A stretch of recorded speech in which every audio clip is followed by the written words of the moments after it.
was a time of questionable fashion trends and iconic music.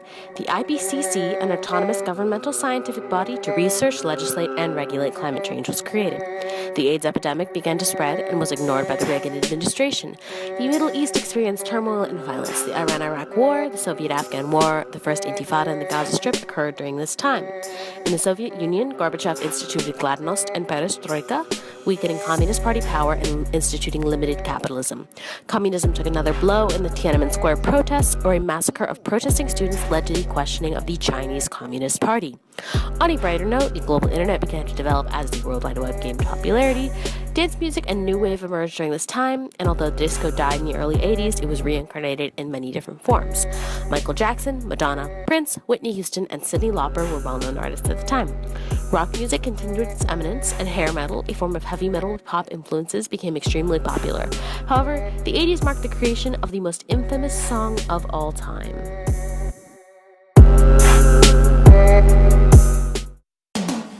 It's Alice, Trevor, A.M. and Boone.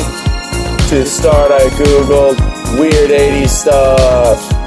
It was pretty lame until we find the part about the toys that were made back then. Cabbage Patch dolls were the toys more expensive than purebred Maltesers. I'm not kidding, there's literally one for 50 grand on eBay. Wow, I was expecting this. Is that supposed to be for kids? These toys look like Agent Orange survivors. I will never understand why people bought this garbo. At Walmart, they resorted to violence. So with the 80s came the invention of the Cabbage Patch Child, which in turn invented modern art.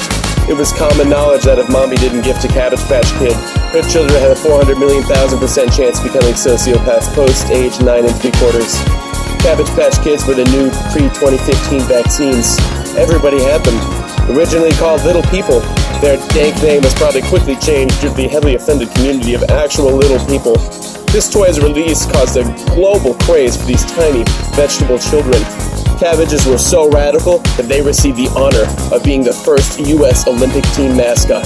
Attempting to piggyback off the success of the Cabbage, this other toy manufacturer called Topps Company gave birth to Garbage Pail Kids, which were something like cabbages, just missing even more essential snippets of DNA.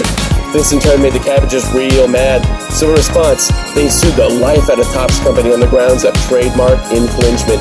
Cabbage Patch Kids were the exact opposite of immigrants, low in supply while high in demand. Because of this, people would straight up fight each other at Walmart to claim their very own Cabbage Patch Child. I don't want my actual children to become sociopaths. Society has taught me how to cleanse them.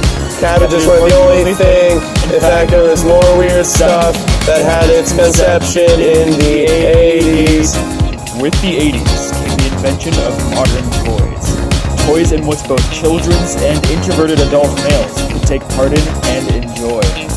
C-Class. The 80s was a time of establishment, setting the precedent on abstract societal values for years to come. Many years.